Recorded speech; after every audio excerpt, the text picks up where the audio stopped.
Chase Thomas podcast.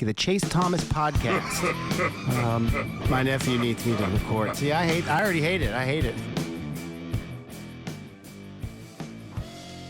All right, hello, and welcome back to another episode of the Chase Thomas podcast, where I'm still the aforementioned Chase Thomas, coming to you live from Knoxville, Tennessee. Everything School HQ. It's Fangraphs, the MLB show here on this very feed today, because guess what? Major League Baseball. We're already in the second round, John, and I texted you. The baseball gods were very kind to us because we do not have to wonder, like, oh, are we going to have to talk about a game that's happening while we're recording? Or we have to talk about, well, what if the series goes a different way? No, it was all chalk, and it was all quick exits for a number of teams this week. Jon Tayler, Fangraphs.com. How are you? I'm doing well, and yes, I appreciate, it's the real, like, problem, I guess you could call it, for baseball media, is that on the one hand, you love baseball, you want to watch the baseball, you want great games. On the other hand, you're rooting for sweeps across the board. You want no like weird, nothing that messes with your plans. You don't want to have to deal with waiting on series to be figured out, waiting on coverage plans, waiting on games to be scheduled. I have a little calendar tacked up here to the wall, just a plain old here, the month of October, and all the days that are TBD are all marked with asterisks. And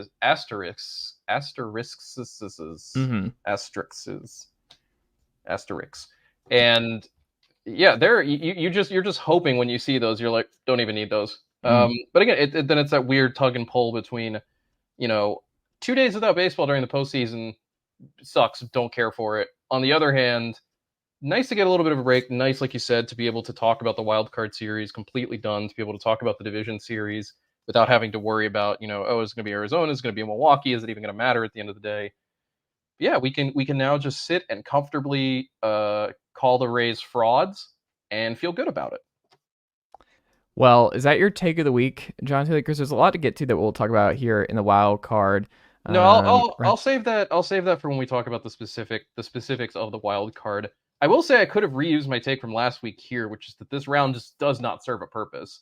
Which is not to say that it's funny because throughout the wild card series, I think pretty much a little over or just about half the time, it's been pretty evenly split between higher seed and lower seed winning. But with this year now counting, we've done this 4 years. This is the fourth year of expanded postseason, including the COVID postseason. And it's 13 out of 16 wildcard series have ended in 2 games.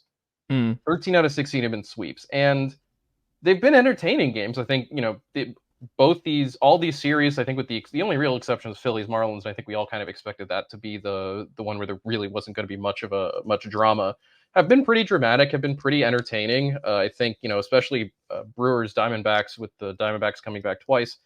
But it just hasn't given us that much drama. Or this, I think it's obviously a marked change from the wild card game, the win or go home wild card game that, for as much as you can say it's deeply unfair to a team like, say, I mean, the example always probably get held up are the Pirates, who in back-to-back years ran into Madison Bumgarner and Jake Arrieta at the peak of their powers, to lose in a wild card round, especially despite the fact that the year they played Arrieta and the Cubs, they had won 97 games or whatever it was to finish second in the NL Central.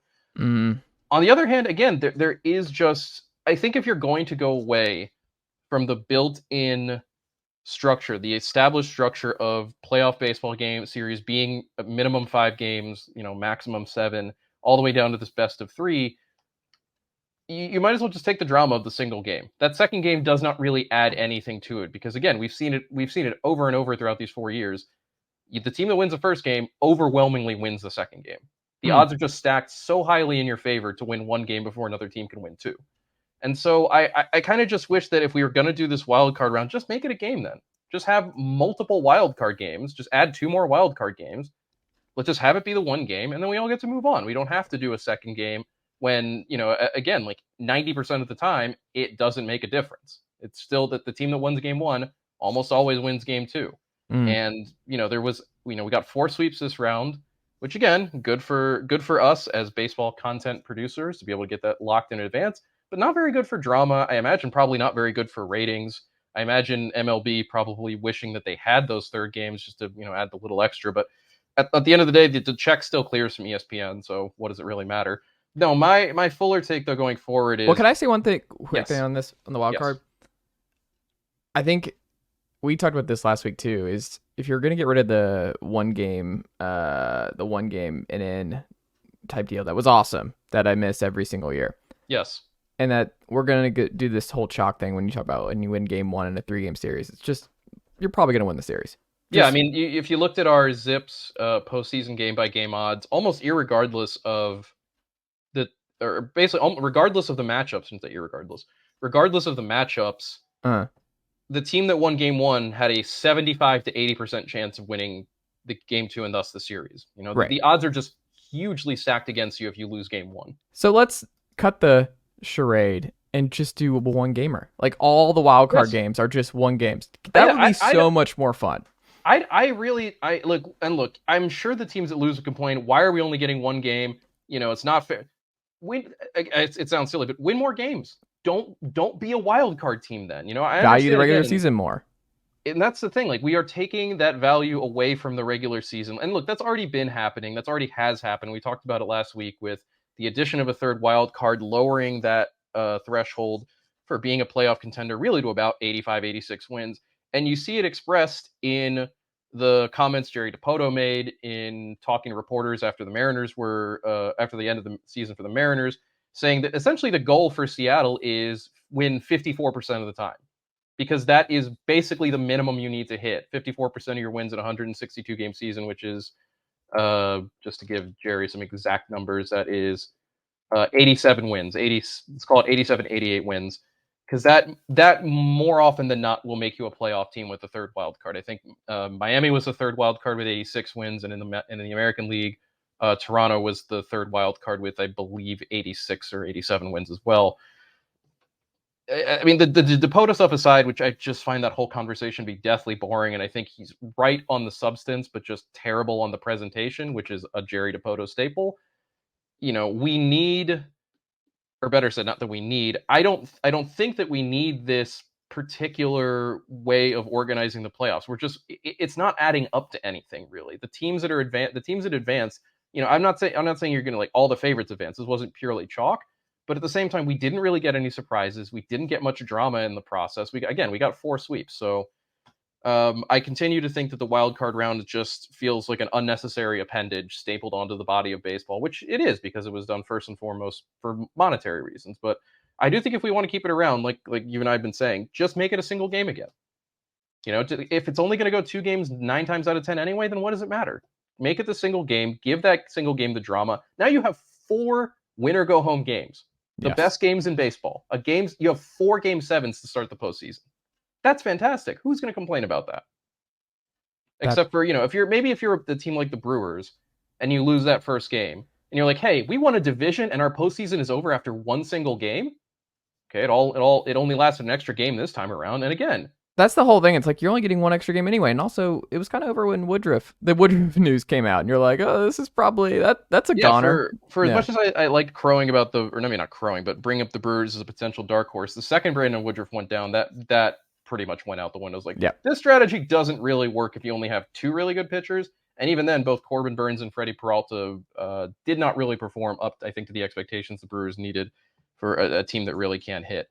I guess the other take I have coming out of the wild card round is, man, the Phillies are really, really dangerous.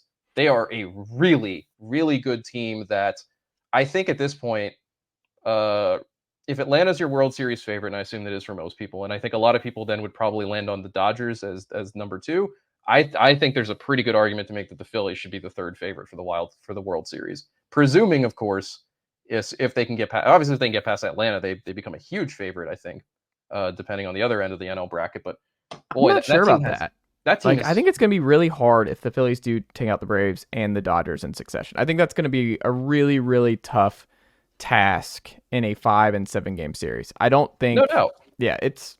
I don't see that happening. I don't necessarily know that I see it happening, but boy, is this team good. Like, last year was not a fluke in what they did in September. Yeah. Or in October, rather. Not a fluke. This is a genuinely good team.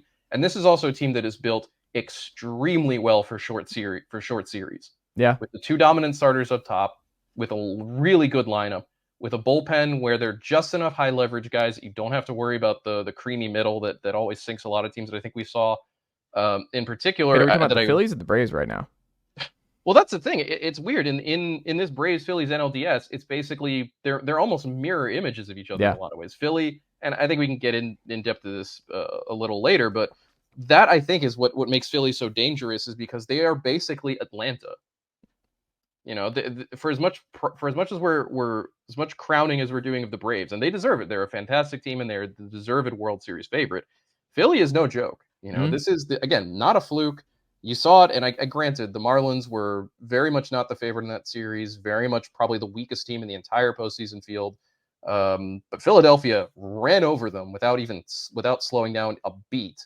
And again, they have all the pieces to make a postseason run work, between Wheeler Noel at the top with that lineup, with the bullpen looking good right now between Jose Alvarado and Craig Kimbrell, and the cooled rookie Orion Kerkering, whose name I cannot get enough of. High leverage reliever Jeff Hoffman, which I just love. I love that guy's found a high point now in a career that's been so torn apart by injuries. So there's my take coming out of the wild card round. The Phillies are legit.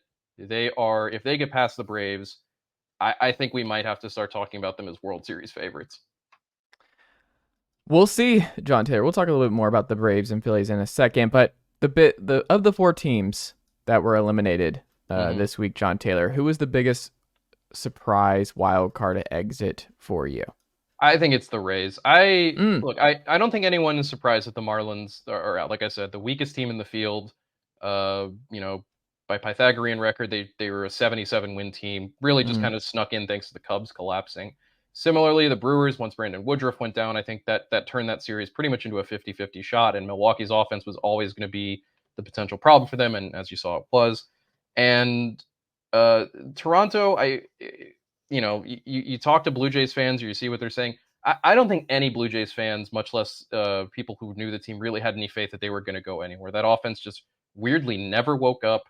The starting pitching wasn't there for them. Of course, John Schneider's bizarre decision to pull Jose Barrios in Game 2 yesterday ends up being a very costly maneuver. But I didn't really find it surprising that the Blue Jays lost that series. I think we had them as the favorite per zips in that series, but at the same time, and it also goes to show the advantage sometimes of home field, like Minnesota having that home field advantage, which I think really stood out. And so I got to go with the Rays. A 99-win team during the regular season. They got off to a 27-6 start. They were, for a long time, we were talking about them as the best team in the American League, if not the best team in baseball. I know injuries left them, by the time October rolled around, a shell of themselves. No Jeffrey Springs, no Drew Rasmussen, no Shane McClanahan, no Shane Baz, who never really appeared over the course of the season, no Brandon Lau, not injury related, but no Wander Franco, no Luke Raley in this series, which meant having to play Manuel Margot. This was not the full best possible Rays roster coming into the postseason. But at the same time, that's every team. You got to make do with what you've got. The Rangers came into the series with no Max Scherzer, with a bullpen in complete disarray, with guys coming back from injury semi-recently, like Jonah Heim and Josh Young, where I don't think you could really be sure one way or the other what they were going to contribute. But to me, it beyond the fact that it's a 99-win team, it's the way the Rays went out. Those were arguably the 2 worst postseason games any team has played so far in this playoffs. Sloppy, just disconnected, terrible at-bats, bad decisions for the most part, I think, on Kevin Cash's part. Particularly when it came, I think, in Game 2 to leaving Zach Eflin in for what felt like an inning or two too long. Never managed to get his high-leverage relievers into a game. I know they lost both games, and it was never particularly close, I think, especially in Game 2, but not using Pete Fairbanks at any point, not using Robert Stevenson. It just didn't look like the Rays that we're accustomed to play crisp baseball, who seem to have all the advantages, who maneuver their way into having all the advantages. They just flat out didn't show up for that series. Yeah. And that has to worry you, I think, if you're Tampa, because again, and this is a team that has now lost 7 postseason games in a row, that has scored 2 runs in their last 36 innings of postseason play, that made 5 errors over the course of that series. It does make you wonder, like, what is the ceiling on this team? Like, is it possible for this team to find that extra gear? Is Tampa a team that is just perpetually better constructed for the regular season than it is for the postseason? Again, a 7-game split over the course of 3 years is not predictive, doesn't necessarily tell you anything. But I think when you're getting those same results time and time again, an offense that is very easily shut down, even though it can manage a platoon advantage, 90% of the time, a rotation that's very good, but invariably you find these pitchers, and I think Tyler Glasnow perpetually, gets 4 or 5 innings, but it's a complete slog to get through it, and you're so reliant on a bullpen that has already been worked so heavily over the course of the season, particularly given how the Rays tend to slag their arms. Those guys get injured with appalling frequency.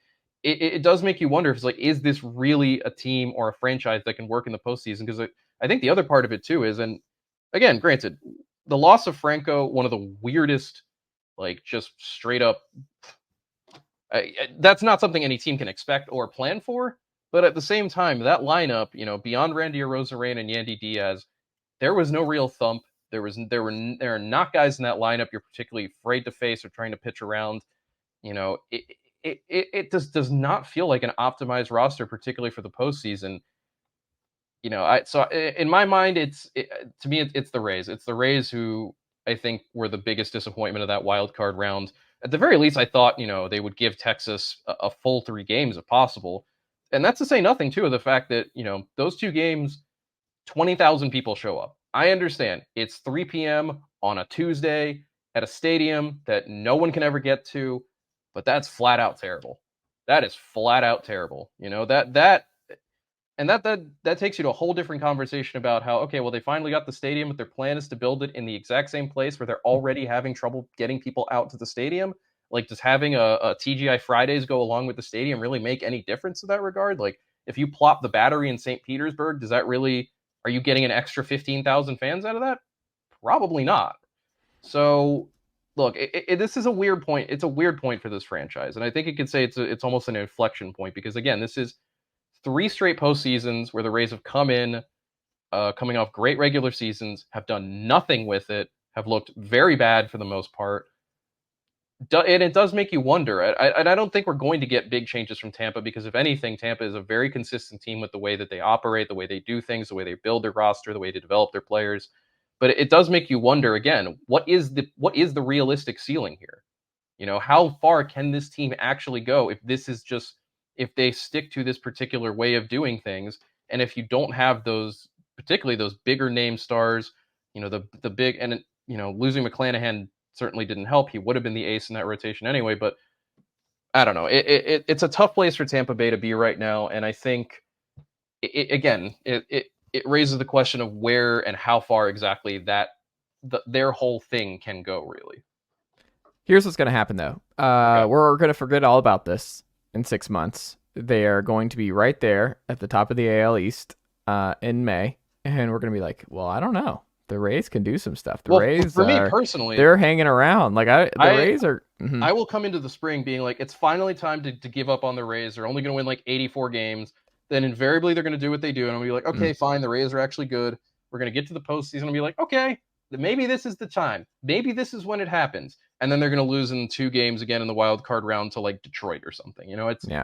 It just starts to feel like they're kind of in a little bit of a cursed loop or something, like a Groundhog's Day type thing. But, yeah, it's but I don't know. I also just wonder, like, it's kind of amazing to see, because this kind of brings into the Blue Jays, who had another rough showing. The AL East had a terrible week this week, and now you're kind of like, was the AL East just sneaky bad? And because coming into the year, we were like, oh, the AL East, like the worst AL East team, still going to be a really good team. And just the worst AL East team was a below 500 Red Sox team. Like, right. They were not good. They're just straight up not good. And the Yankees weren't good. And now you're like, maybe the Blue Jays weren't good. And now we're like, is it just the Orioles? Like, a lot of supremacy is riding on the Orioles having a good showing. And now I'm just kind of like, uh-oh, should we be looking at a positive Orioles series here? Or are they looking at potentially getting bounced in their first playoff series in a really long time? I don't know. Like, do you make anything of what the Blue Jays did as well, John? Because both AL East teams get taken down for different reasons, but was it more managerial for the Blue Jays? What did you see? I think with the Blue Jays, it's just the same thing that they've struggled with all season. This is a lineup that just for some reason is not hitting for power and was not scoring runs in particular, wasn't performing with men in scoring position and in high leverage clutch situations.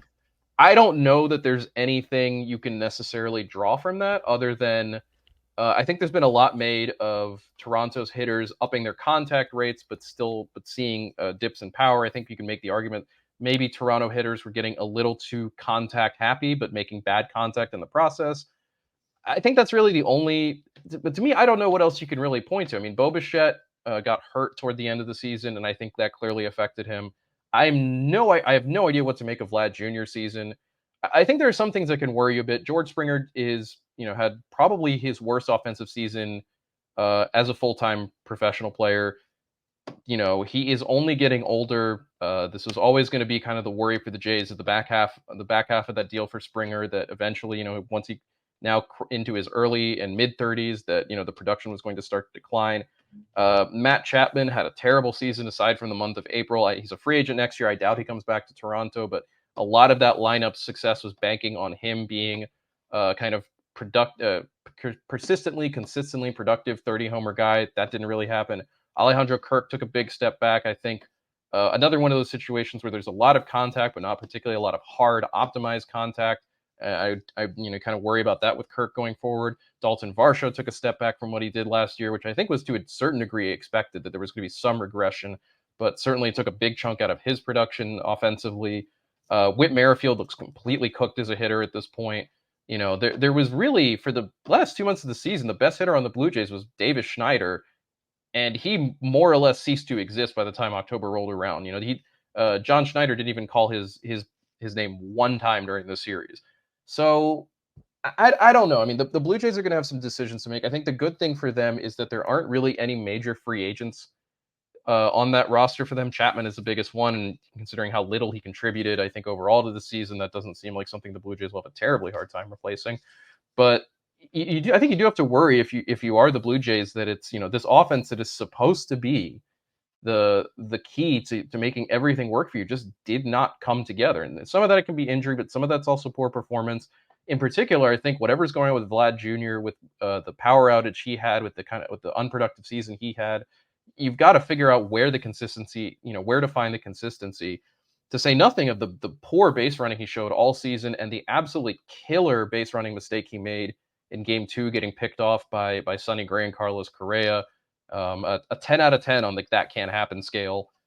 I'm not sure. I don't know what to make of it necessarily. I do think that John Schneider is probably out as manager. I think it's probably going to be a pretty easy scapegoating, I think, because of the Barrios Kikuchi decision, which maybe scapegoat is too strong, because I don't necessarily think it was a huge blunder, but obviously it didn't work out. The funny thing about that one being, it very much feels like that was a decision that came from on high. It's just that Schneider decided not to deviate from that course, even though, given the way Barrios was pitching, it does feel like the smart choice, or at least a safe choice, would have just been to let him keep going. So I do expect there to be some changes in Toronto, but I also do wonder what exactly it is they can do with this roster that just has not performed up to its capabilities. I do wonder if, and this is obviously one of those intangible things, I wonder if the Blue Jays also just bought into their own hype a little too much. You had guys like Brandon Belt, who not even a part of this core, just a dude they brought in the offseason, saying before the season started, I think we should be the World Series favorites. Based on what, my dude? Based on a good lineup and Kevin Gausman? Lots of other teams have a good lineup and a really good number one pitcher too. Like, that doesn't, to say nothing about the fact that, as we talked about, like, yeah, the AL East I think was a little disappointing on the whole, but still a lot of difficult, good teams, particularly having seen what the Orioles did last year, knowing that the Rays are always going to be there. I don't know. Maybe some of it is just the Jays getting a little too high on their own supply, because the vibes around that team in particular by the end of the year just did not seem very good. That did not seem like a group of guys that was having a particularly good time out there. No, and I wonder if, like, who has more of a lasting impact. I feel like the Blue Jays have more of a lasting impact. The Rays are used to this. They'll bounce back. They'll be totally fine. The Blue Jays, you're more dubious of, like, did you miss a moment? And that leads me to my next question, John. Of the 4 wildcard losers, who do you think is most likely not to make it back into the postseason next year? The Marlins. If only because that roster was just shouldn't have made the postseason in the first place. I think, like I said, more the beneficiary of the Cubs completely falling apart than anything. I mean, they had a good September. I don't want to take that away from the Marlins. But again, based on the peripherals, based on the numbers, this should have been a below 500 team, a team with no real offense to speak of. down its two top starters. Again, no surprise what happened against the Phillies. That the Phillies, I think, were the most favored team by our odds in the wild card round, and they showed why.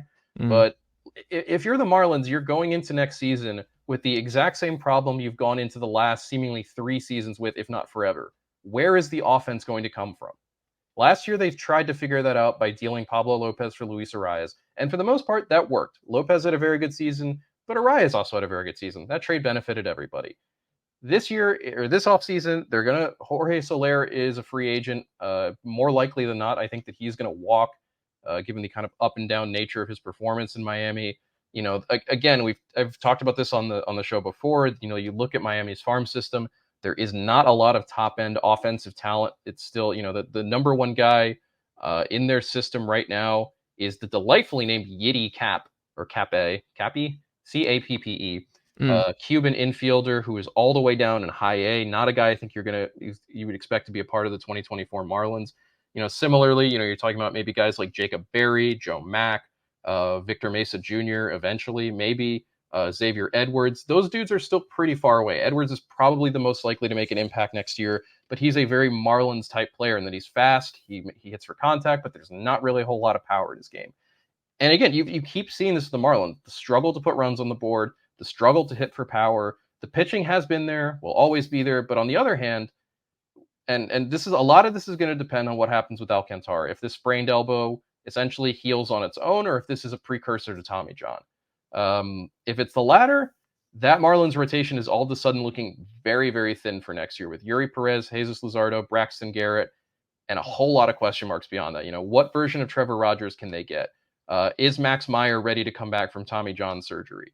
Who of those young guys is realistically capable of stepping up? They've got a lot of great young prospects in their system pitching wise. Their two top draft picks in 2023, Noble Meyer and Thomas White. They've got Dax Fulton in Double-A. They've got Patrick Monteverde and Jacob Miller down a little further down, and Carson Meebrow. But there's still, the pitching depth that had kind of helped keep this team afloat and that had made them a viable contender has really been chipped away at this point. They traded Lopez. They might be out Alcantara next season. Sixto Sanchez clearly, I'm openly curious if he's even going to be able to pitch again. He's been out so long with his various arm injuries. They've had a lot of attrition due to injury. They traded one of their better pitching prospects to get Jake Berger from the White Sox at the deadline. I'm really curious what Miami's going to do this offseason, if there's any realistic chance that ownership opens up the checkbook even just a little bit to allow Kim Ng to add some offense, because this team really is going to need it. I don't think we can expect that the Mets are going to lose 85 games again next season, or 90 games, or however many games they lost. The Braves are still going to be really good. The Phillies are still going to be really good. The Nationals should be a little bit better, and they were not a terrible team necessarily last year. They weren't a good one, or this past season. They weren't a good one, but they were not pushovers either. The NL East is crowded, and there's no guarantee either that the Marlins are going to be able to make hay in the wild card race again, because you would expect that the NL West teams will all be back. You'll expect that the Reds should be better. You would expect that the Cubs should be there again. You expect the Cardinals, I think, to be better than they were. There's no guarantee for the Marlins here. So I can very easily see a world in which they are nowhere near the playoff chase next year, particularly if they don't get the offense they need. Otherwise, like you said, I do worry about the Blue Jays. They do really need to figure something out with that offense and what's going on. But I think it's pretty safe to say Tampa will be there. And it's hard to argue against Milwaukee, even though there's a very pivotal offseason for them and what they're going to do with Corbin Burns, perhaps. But the NL Central is always so weak that I can't really, I think the Marlins are a much likelier team to miss than, say, the Brewers would be. Yeah, because the NL Central is just what it is. I think it's the Blue Jays for me. I think this was their shot. I think the Orioles aren't going anywhere. I think it's going to be a situation where a lot went right for them in the wild card chase and the AL East as a whole. The Rays just are more sustainable, and I also think the Orioles are in a better spot. And I don't know what the Red Sox and the Yankees are going to do this offseason, but I don't know. My gut tells me the Blue Jays are trending in a very, very tricky situation now. And you do have to worry that the window is starting to close, the one that they basically opened up when they started calling up all these guys. And obviously, and we'll talk about it when the offseason rolls around and we look at the Blue Jays in particular, that the big question they're going to have going forward is, when and how do we approach Bo Bichette and Vlad Jr. about long-term deals? Because those are going to cost a lot. It's going to cost a lot of money to get those two guys signed long-term. Yeah. And, how is that going to affect their ability to spend in the offseason? How is that going to affect their decision-making in the offseason is, knowing, hey, these two guys, the cornerstones of our offense, the cornerstones of this team, we need to get them locked up sooner rather than later. What is that going to cost us? And how are we going to manage around the edges when you're already starting to see, again, George Springer is starting to slow down. When, you have when your veteran guys like Merrifield and Belt, who admittedly had a good season, when you're counting on those veteran bats and you don't really necessarily know what you're going to get out of them, when you had your best young pitcher in Alek Manoah take such a huge step backwards that I think it's an open question as to what you're going to get from him going forward.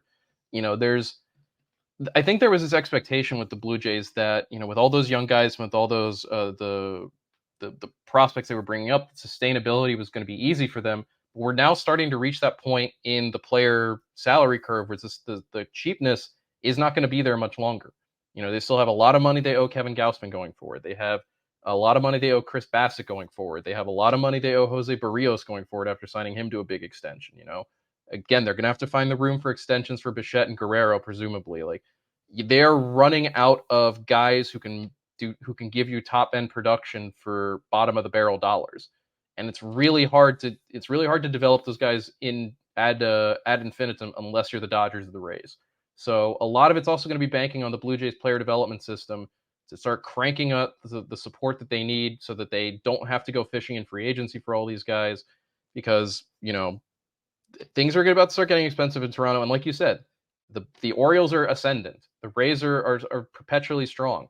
I expect the Yankees and the Red Sox to be loud this offseason because both of those fan bases are going to be calling for it, particularly in New York.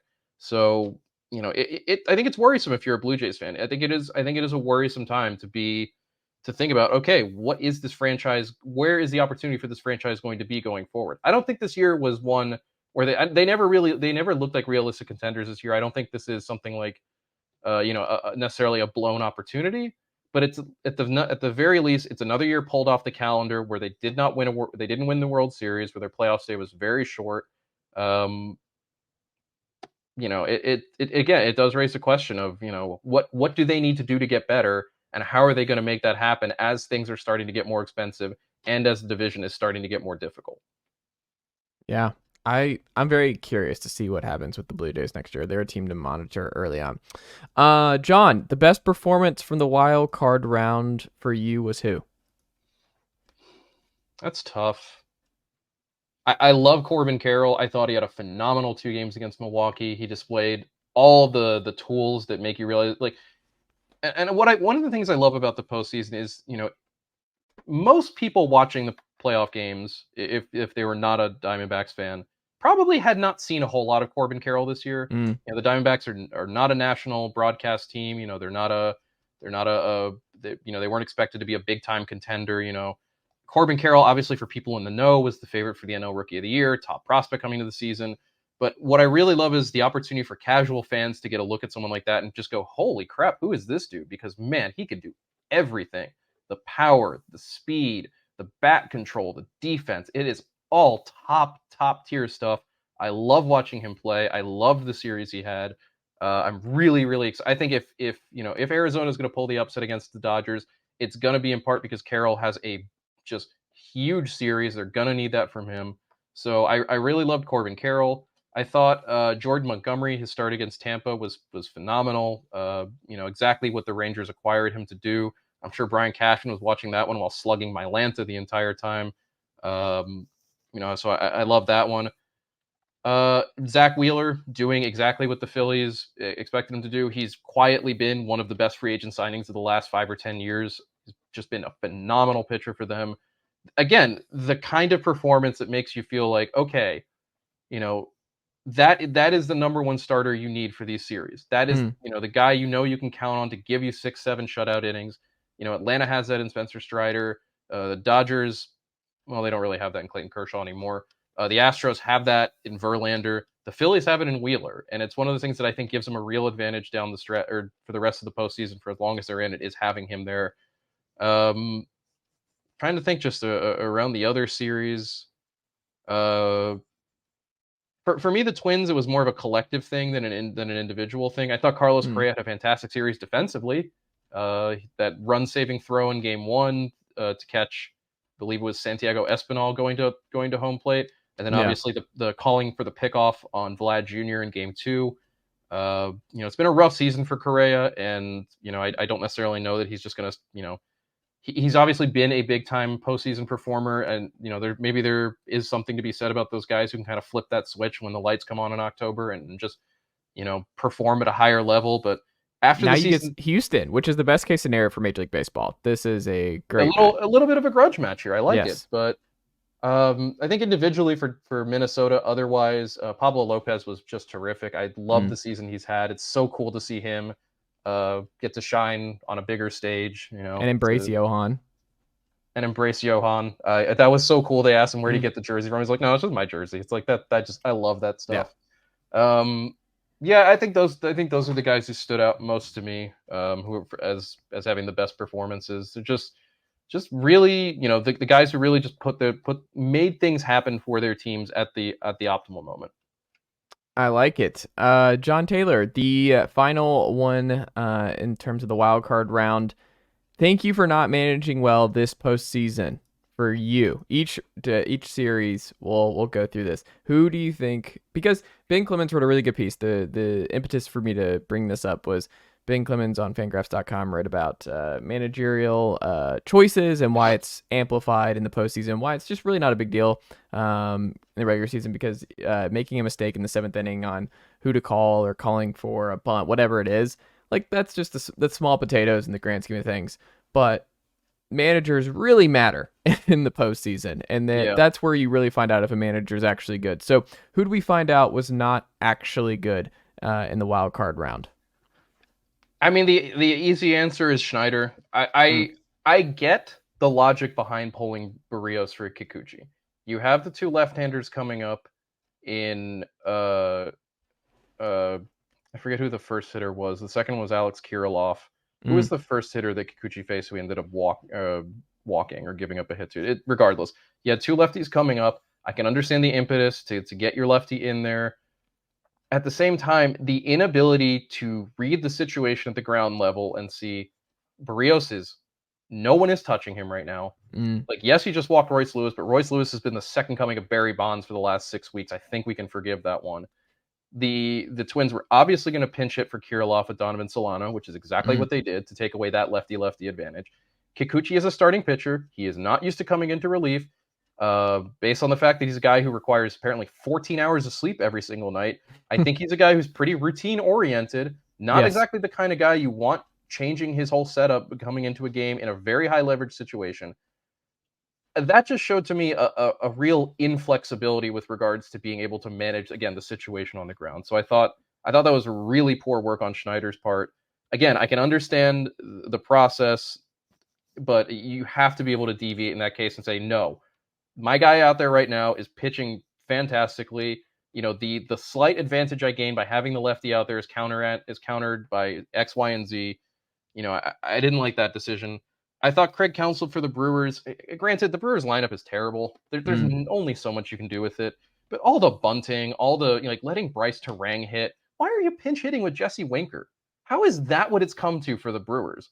I don't know how much of that is necessarily on Craig Counsell, but I do wonder if he's a guy who just needs a lineup that has more just offensive depth to it, where you don't have to ask him to try to make that kind of stuff work. Because but again, that might just be a personnel issue.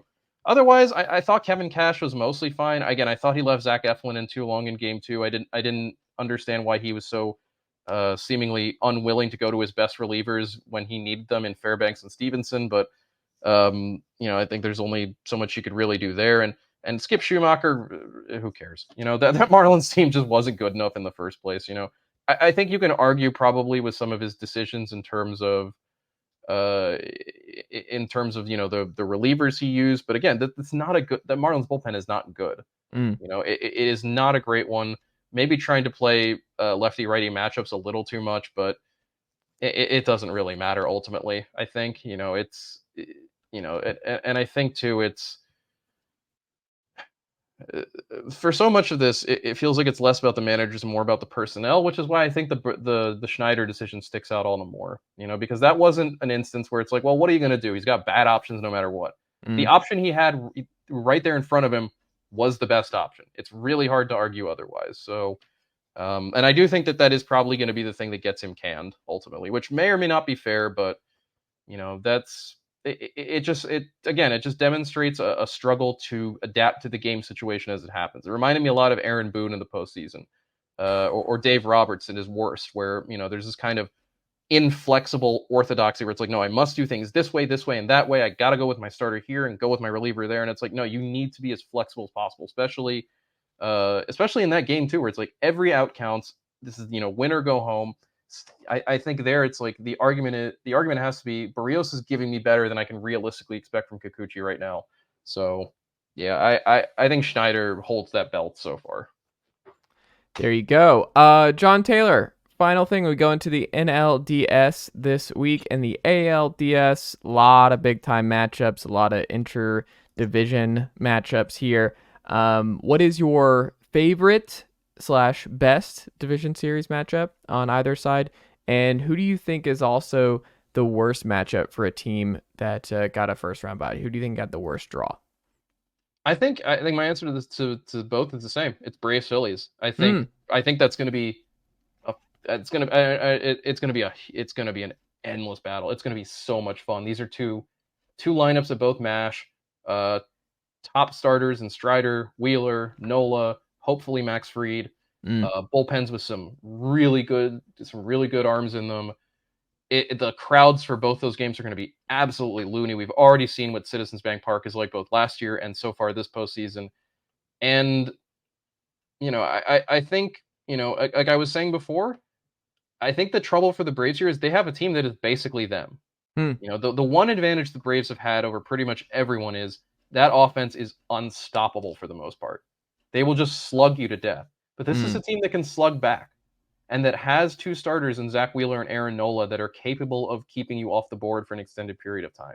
I think the worry for the Phillies has to be games 3 and 4 and beyond, but that's going to be a worry for Atlanta too. Game 3 is Bryce Elder right now, and I cannot imagine that the Braves feel good about throwing him at Citizens Bank Park against this lineup, particularly if they're down 2-0. Similarly, Game 4 for Atlanta has to be a bullpen game. I don't think they would be able to bring Strider back on. They'd have to bring Strider back on 3 days rest to pitch game. Sorry, I'm just looking at my calendar right now. If Strider starts Saturday, the NLDS Game 2 would be on Monday. That's 1 day, 2 day, 3 day, 4 day. So they could bring him back on 4 days rest, or I guess the full 5 days for Game 4. But Game 3 is going to be Game 3. I think is going to be the tricky one. I imagine the Phillies would go out with Ranger Sanchez. I would obviously like that better on Philly's side than the Braves going with Bryce Elder. Look, regardless of who's got the better matchup there, though, that's going to be such a fun series. I'm just so excited to watch it. It's just going to be nuts. Well, I also just don't know what they're going to do. Like, I think AJ Smith-Shawver is going to have a role, is the vibe I'm getting. And okay. I think he should. I mean, someone put out that Game 3 should be AJ Smith-Shawver, and then you put in Kyle Wright in the middle. And, like, that could be what they do for the postseason is you give AJ a couple innings early, and then you get to Kyle in the middle innings, and then you get to the late innings bullpen guys. Like, I don't hate that. Or even if you flipped it, like you give Kyle Wright the first couple innings, and then you go to AJ. But AJ has just better stuff, and Bryce has not been trustworthy down the stretch here. Like, I don't want Bryce Elder pitching important playoff games right now. I can see it being something where they let Elder try to get through the lineup one time and then go to Smith-Shawver maybe. Yeah. But, I mean, look, assuming Fried is back for Game 2, the Braves lineup... He will be back. There's no way Max Fried's not pitching Game 2. So it lines up Strider Game 1, Fried Game 2, some combination of Elder and Smith-Shawver in Game 3. You can bring Strider back in Game 4 if you want to, and then you can bring Fried back in Game 5. So the Braves are well set up in that regard. The other thing is they're only going to have to face Wheeler one time. He pitches in Game 2. He'd have to come back on short rest in Game 5. Similarly, Nola is only set up for Game 3. So really the big X factor for the Phillies this series is going to be Ranger Suarez, who's guaranteed to get the Game 1 start, who would be lined up for the Game 5 start if it gets that far. that's really, really, that's going to be huge for them. So, the Braves at least can thank their lucky stars that the Phillies did have to go through the wild card round to disrupt their ideal starting rotation. I think otherwise, I'm also really looking forward to Twins Astros. I think that's going to be a really good series back and forth. And in terms of the other team, I think that probably should feel a little worried about their first round matchup. If you're the Orioles, you didn't want to see a Texas team with this lineup, given your pitching, given where the pitching is at, given where the bullpen is at, and how badly it got used up in September, given that you don't have Felix Bautista anymore. I think similar to Atlanta Philly, I can see that Orioles Rangers series being kind of a slugfest where it's basically last team up has the ultimate advantage. For what it's worth, and I'll just go through our Zips postseason odds for each matchup. We've got the Orioles as favorites against the Rangers, 56% to 44. We've got the Astros, 64% to the Twins, 36. We've got the Braves, 59% to the Phillies, 41. And the Dodgers, 62% to the Diamondbacks, 38. So we've got the top seeds as the favorites by pretty big margins in all cases. But I do think the Rangers, they can definitely make some noise. If Montgomery and Eovaldi can replicate what they did against the Rays, they're in really good shape there. I think the main issue for the Rangers is they're going to have to start Dane Dunning and Andrew Heaney somewhere along the line here. That's not necessarily what you want. And then I guess the most low-key upset possibility, I think it might be Arizona because that Dodgers rotation is in shambles. We don't know what they're going to get out of Clayton Kershaw. They are going to have to start Lance Lynn in Game 3. Game 4 is almost certainly a bullpen game, and while that might be some combination of Ryan Pepio and Emmett Sheehan, there is no guarantee with what the Dodgers are doing. The only guy I think you feel really comfortable with on the mound is Bobby Miller, and he's a rookie. He's had a fantastic season, but this is not throwing out Verlander or Scherzer or Pete Kershaw or Walker Buehler. This is probably the weakest Dodgers postseason rotation we've seen in quite a bit. Granted, Arizona's not doing a whole lot better in that category, but at the same time, there is a real possibility here, especially if Arizona can put up some runs early on this team or on those pitchers. They are going to be in pretty good shape. Obviously, they're in far worse shape if they're trailing late because that Dodgers bullpen is loaded with shutdown guys. They're going to have a hard time scoring runs, especially because they are not a team that hits for a lot of power. The Diamondbacks are, but that Dodgers rotation weakness, I think, does give Arizona a pretty good size opening to make some chaos. But I mean, look, if you want my picks for how it shakes out, I think I'm gonna go chalk all the way around. I think it's Baltimore, Houston, Atlanta, Los Angeles. I don't think it's gonna be chalk all the way around. My gut says I think we get to Dodgers, Braves, no matter what. I think I'm not really worried about the Phillies. I know a lot of people are. I'm not worried about losing. I mean, again, it really does make a huge difference that they only have to face Wheeler and Nola one time apiece. I also just don't think this team's losing to Philadelphia back-to-back years. I don't think that this has been penciled in of like, if we get them again, like we're not going down to Philadelphia in back-to-back years. I mean, I think also the big difference here too is last year they had Ronald Acuna at roughly like 80%. Yes. This year they have Ronald Acuna at 140%. They have a good Marcell Ozuna who just hit 40 dingers and 100 RBIs. Like they have a healthy Ozzy Albies, which was just not there last year. They have Matt Olson coming off 53. Like, yes, they have options where Travis d'Arnaud, if he wants to, like, because Max Fried's more comfortable with d'Arnaud, you can go that way. And Sean Murphy's a much better defensive catcher than they had a year ago. And you're just looking across the board; they're just more loaded and healthier. And I'm not worried about that one. I'm far more worried about getting out of the NLCS against the Dodgers and/or having enough pitching to, like, the thing that will ultimately come down to the Braves, whether or not they win the World Series. How healthy is the starting pitching throughout this entire run? Like, if Fried's not 100%, I don't see how they are able to win 3 consecutive series with Spencer Strider having to do everything and then just bouncing between AJ Smith-Shawver, Kyle Wright, Bryce Elder. Like, it's just, they don't have the bodies in the rotation if Fried is not 100%. If Fried's not 100%, but they get out of the DS anyway, they desperately need Charlie Morton to make it back in one piece. And that's, I mean, what does he look like? And he's been, like, you don't feel great about Charlie Morton. You don't feel that much better about him than you do Bryce Elder. I don't know. I think that's what ultimately dooms them, but I don't think it dooms them in the NLDS. I think on the ALCS and the ALCS or DS part of it, my gut says we get Rangers Astros. Okay, I would love that. I would love an AL West CS. That's what I'm gonna guess, and I also think that'd be the most fun series if we get Rangers Astros and Braves Dodgers. That's the best case scenario for Major League Baseball. I think so. It'll be really funny if we got Astros Braves again. That's what I'm saying. Like, that's great. If you get Astros Dodgers, that's great. If you get Rangers Braves, I think there's a lot of fun opportunities here if you get those four. I love the plucky Baltimore Orioles. I enjoy what they do. You know, I pick them to win the World Series in our Fangraphs predictions because I'm trying to make up be wild. for, what a for world. all the Orioles fans who despise me for all the things I've said about the Orioles over the last like 8 years. But if they win, do you sell high and trade Jackson Holiday? I think if they win, they sell high on Gunnar Henderson. Yeah, no, they're not actually going to do that. Yankees, would you like a Gunnar Henderson? We heard you want to get younger. How about 3 prospects for Gunnar Henderson? If there's any fan base that is probably best suited to take a loss in this division series, it's probably Baltimore, because you can look around that roster and go, oh, but everyone here is like 25 years old and awesome. We'll be fine. Yeah. It's fine. You know, this team is already ahead of schedule, I think, from what we all expected. So yeah. But yeah, I think we will get an upset. I'll just go ahead and predict chalk anyway, because I have no clue where that upset is coming from. I just can't find it. You know, I can't feel comfortable saying one way or the other. My one is the Orioles, but we'll see if that ultimately happens. Jon Tayler, Fangraphs.com. Go check it out today. All kinds of great pieces. Ben Clemens and company, writing all kinds of great columns. Jay Jaffe, whoever it is, you know it's gonna be good on Fangraphs.com. They got you covered. And we'll, like a reminder, we have recaps off every single game. Yep. We will have previews for the division series coming out on Friday. If you're listening to this on Friday, that means they'll be already up, depending what time you listen to this on Friday. I'm creating like a time loop in my own head. We'll have stuff. The thing that Chase was talking about, Ben is does managerial report cards after each series for the losing team. We'll have the one for the NL with Craig Counsell and Skip Schumacher out on Friday as well. The Zips postseason game-by-game odds are updated after each game and as matchups change. So if you want to know who's got the advantage, check those out.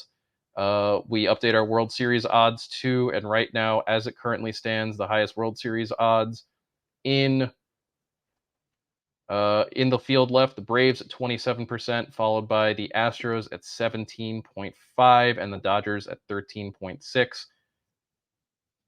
Fangraphs.com. We've got all the postseason baseball stuff coverage that you can ask for, so go get it. Go read it. There you go. Fangraphs.com. Check it out today. Jon Tayler, always a pleasure, and I will talk to you next week. Sounds good.